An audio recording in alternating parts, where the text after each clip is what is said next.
ของอย่างก็นางกวกมหาเสน่ห์นะครับส่วนของพี่น้องดอยสะเก็ดที่ขอมาเมื่อกี้เนี่ยต้องกราบขอสุมาภัยนะมันเป็นอำนาจความคิดถึงมันมีก้าผมไม่บ่อยากไปเปิดใน YouTube แล้วผมบ่อยากเครื่องเปื้อนเสียเขาบ่จำนานนะครับมีแต่อำนาจใบแดงเนาะอำนาจแต่ว่าผมจะฮึเพลงแอบรักแอบมองแล้วก็แอบรับแอบคิดถึงแล้วก็อำนาจใบแดงนะครับอำนาจแห่งความคิดถึงฟัง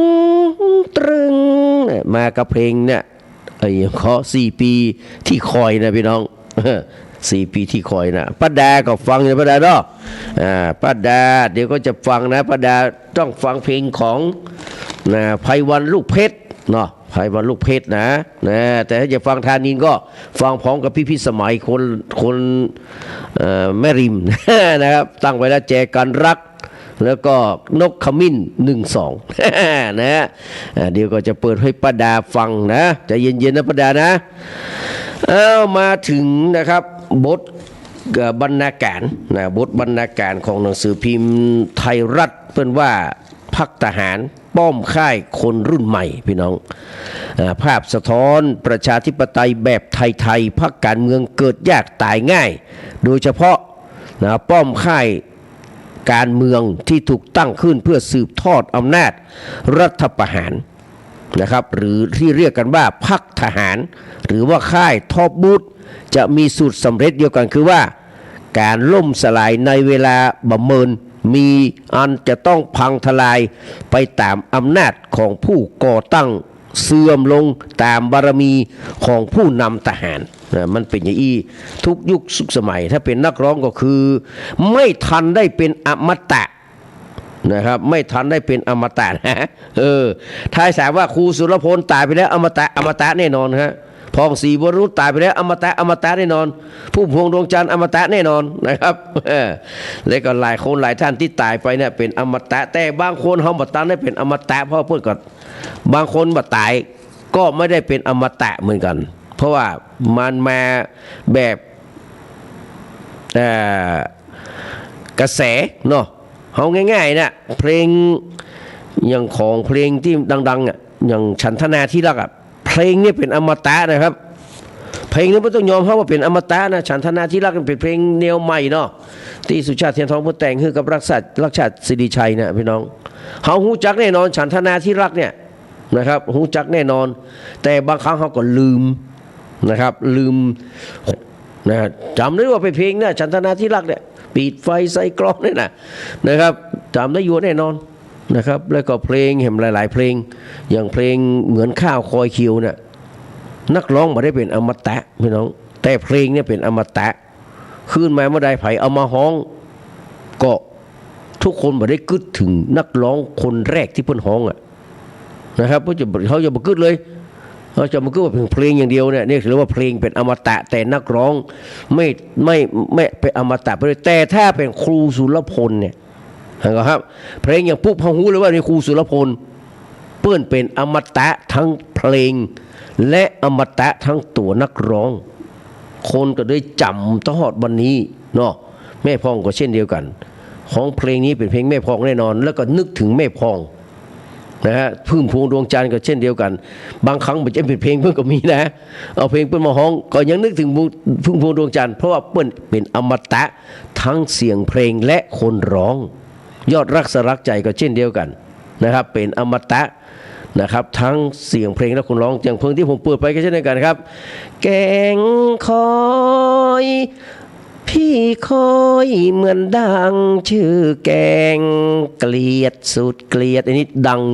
เป็นอมตะตึงโคนห้องต้องหัวเป็นแก้นแก้วสุพรรณห้องแน่นอนไวยพจน์เพชรสุพรรณมองท้องนาเมื่อคลานหน้าเกี่ยวโดดเดี่ยวเปลี่ยวสวงหูแน่นอนว่าไวยพจน์เป็นอมตะถึงโคนห้องเป็นอมตะถึงเสียงเพลงสอนเพชรนะครับสอนยากสอนเย็นหูแน่นอนว่าเป็นสอนเพชรแล้วก็เป็นเพลงนี้เป็นเพลงของสอนเพชรตัวนี่คือมันแตกต่างกันไปนะฮะบางคนนี่ตายไปแล้วนะครับแต่เสียงเพลงยังอยู่ชื่อก็ยังอยู่นะหลายคนหลายท่าน แต่บางคนนี่เขาบอกชื่อนักร้องเลยก็มีนะ เอามาดูครับว่าพรรคการเมืองที่ตั้งขึ้นมาแต่ไม่ได้ตั้งมาด้วยอุดมการณ์ตั้งมาเป็นเขาเรียกว่ารวมการเฉพาะกิจนะก็มีอันแตกสลายไปอย่างที่ผมได้บอกได้กล่าวไปแล้วในเบื้องต้นนะครับก็คือพรรคของพลังประชารัฐรวมไทยสร้างชาติมีจุดนะครับอันเดียวกันก็คือมีจุดลงอันเดียวกันก็คือนะครับ จะเหลือแต่ชื่อพลังประชารัฐจากนี้ไปไผจะไปคิดว่าพลังประชารัฐจะเดินต่อไปใครจะเอาไพบูลย์นิติตะวันเป็นนายกมาเป็นหัวหน้าพรรคจากเลขาแล้วมาเป็นหัวหน้าพรรคอีกแล้วไผจะแก้เสี่ยงไว้เป็นหัวหน้าพรรคพลังประชารัฐผมถามด้วยแล้วไผจะแก้เสี่ยงมาเป็นหัวหน้าพรรครวมไทยสร้างชาติถามว่าใครจะมาเป็นนะครับเอาทหารคนไหนเอาดาราคนไหนหรือว่าเอานักการเมืองคนไหนที่จะไปแก้ไปเป็นหัวหน้าจะถามว่าจะได้สักกี่คนเนี่ยพี่น้องมาตามความรู้สึกผมนี่เนาะผมอาจจะโม้ขี้มีดังอย่างนั้นแต่ว่าถ้าว่าพลังประชารัฐจะเล่นต่อไปคือไพบูลย์นะครับนิติตะวันเป็นหัวหน้าพรรคหรือว่าเซาะเลขาคือคุณหญิงสุดารัตน์เนี่ยไปเป็นหัวหน้าพรรคคือไพบูลย์นิติตะวันนะครับไปเป็นเลขาธิการพรรคพี่น้องว่าจะได้กี่คน3 คนจะถึงก็สุดารัตน์จะได้เป็นปฏิริษีก่อนและสสเขตไผ่จะเลือกบ้านเขานี่มีคนก็เพิ่งกับเปลี่ยนไปกล้าทำไปแล้วครับคณะเนี่ยคุณอย่างน่ะที่อยู่วันเขตที่ของเฮียสุรพลเนี่ย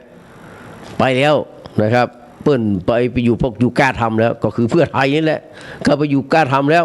นะครับแล้วถามว่าพลังประชารัฐไผ่จะเลือกในบ้านเขานี่ไผ่จะเลือกในกรุงเทพไผ่จะเลือกรวมไทยสร้างชาติไผ่จะเลือกก็มันมีไผ่ละผมว่าก็คือโจ๊บเฮเอวังอาจจะมีอยู่อาจจะลงอยู่เพราะมีนายทุนกล้าลงเขาอยู่นะครับก็จะลงอยู่นะครับแต่ว่าบักเกิน10แน่นอนนี่คือพรรครวมการเฉพาะกิจฝนตกขี้หมูไหลคนจังไรมาปะกันครับบอกว่าภารกิจผมหมดแล้วกับพรรคนี้เนี่ยจันไรเหรอครับจะไล่กะนะครับ ไปที่ไหนต้องจำพฤติกรรมของคนเหล่านี้ไว้พี่น้องนะครับไปอยู่พรรคไหนเขาต้องไปเลือกแล้วไปอยู่นั้นก็จะสร้างปัญหานั่นแหละนะฮะดังนั้นก็บอกว่านะครับสสตั้งหลาย ที่เป็นปัญหาในพรรครวมไทยสร้างชาติถือว่าเป็นเขาเรียกว่าอย่างมรดกตกทอดชิ้นสุดท้ายที่ปู่ตู่นะฮะและไว้ให้สสกลุ่มการเมืองที่สนับสนุนในการสืบทอดนายก3 สมัยแต่ทำบ่สำเร็จได้2 เตื้อหนึ่งปนเอาเตื้อที่2วอกเอาเตื้อที่2ปนเตื้อแรกกับปนนายกยิ่งลักษณ์เอาเตื้อที่2หน้าด้านนะครับอยู่ที่2แต่ได้เป็นเนี่ยครับคือปนเอาตัวหน้าด้านตัวก็บอกว่ากันณจุดที่พลเอกประยุทธ์ถอยไปอยู่ในสถานะที่จะบ่ยุ่งเกี่ยวกับการเมืองจึงหนีวัฏฏะส่งสารพรรคทหารบ่พ้นเมื่อนายสุชาติชมกลิ่นพี่น้องรัฐมนตรีช่วยว่าการกระทรวงพาณิชย์รองหัวหน้าพรรครวมไทยสร้างชาติก็การถล่มพรรคตัวเก่าพี่น้องเนี่ยเขาเรียกว่าอกตัญญูขี้กินบนเฮือนขี้รถบนหลังคาคุณจะไปอยู่ที่ไหนก็จากเถอะมันตึงบัดสะแง่งามตราแบบนี้ก็จะตุ้ยติดตัวคุณไปแต่อันนั้นเป็นเรื่องการเมืองพี่น้องไอ้เฮงนี่ก็ไปรวบรวมนะครับสสได้รายชื่ออยู่21 ตัวนะครับยื่นหนังสือต่อนางสาวแพทองธารชินวัตรนายกรัฐมนตรีขอรับครม.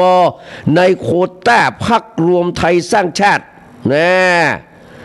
แอ้งว่าบ่มีศักยภาพผลงานบ่เป็นที่ยอมรับก็เป็นคิงตัวคิงอย่าง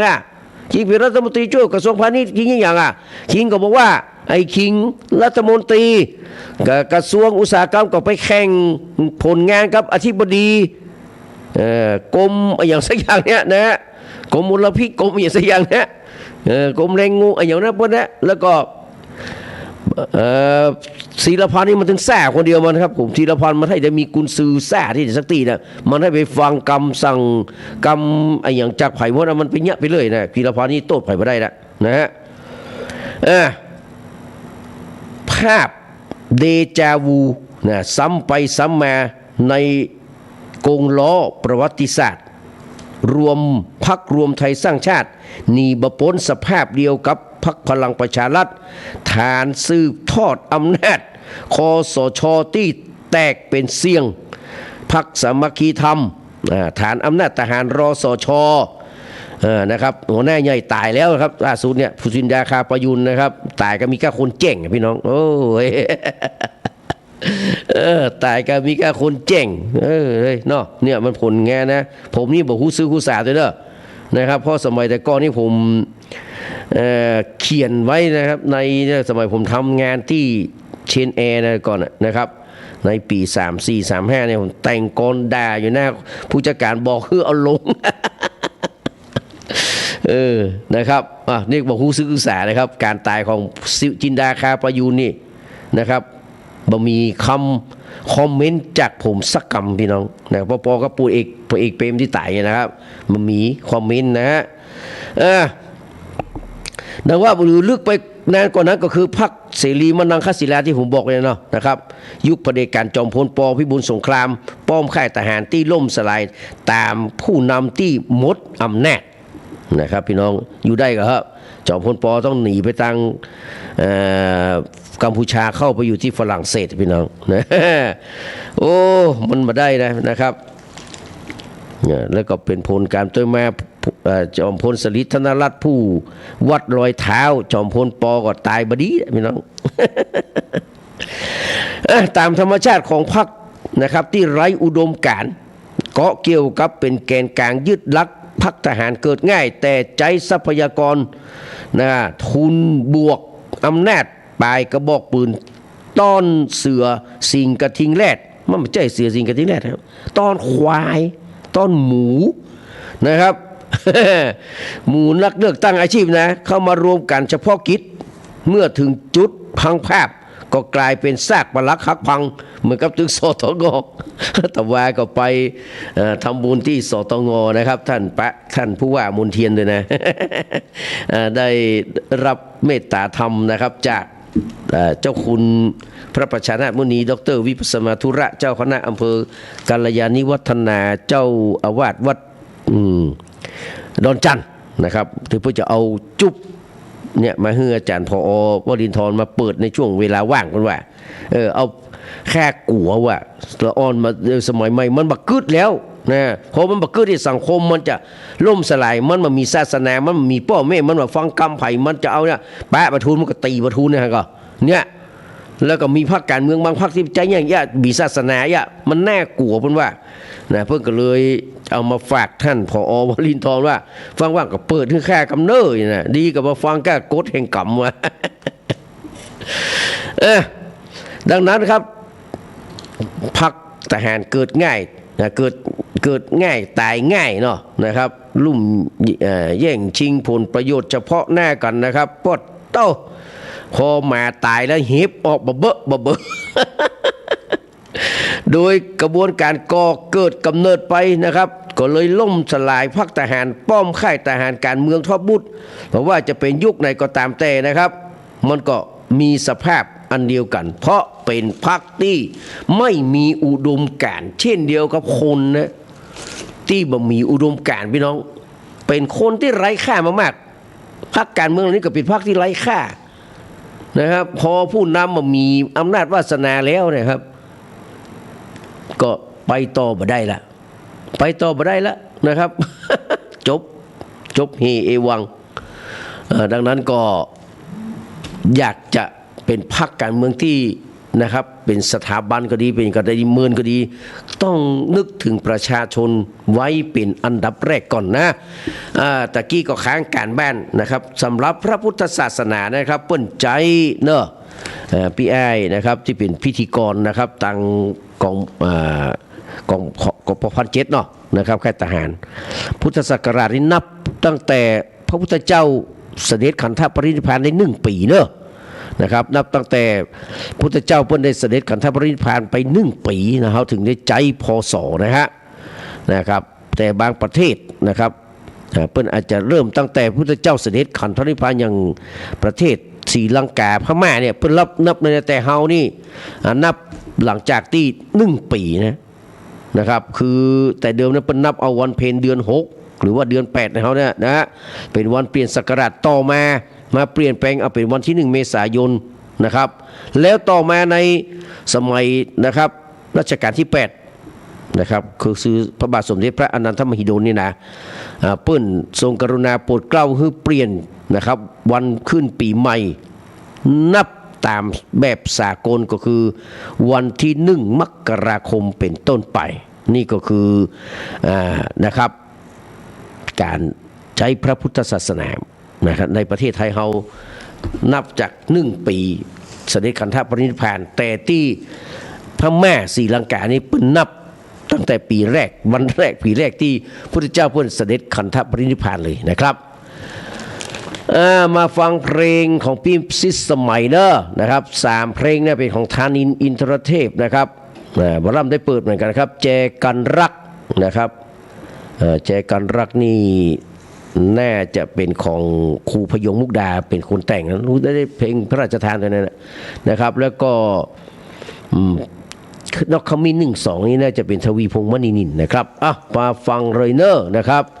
แจกันรักพี่พิสมัยสุริโยดรฟังร่วมกับป้าดาไปก่อนเนอะป้าดาสันทรายนะเดี๋ยวจะไ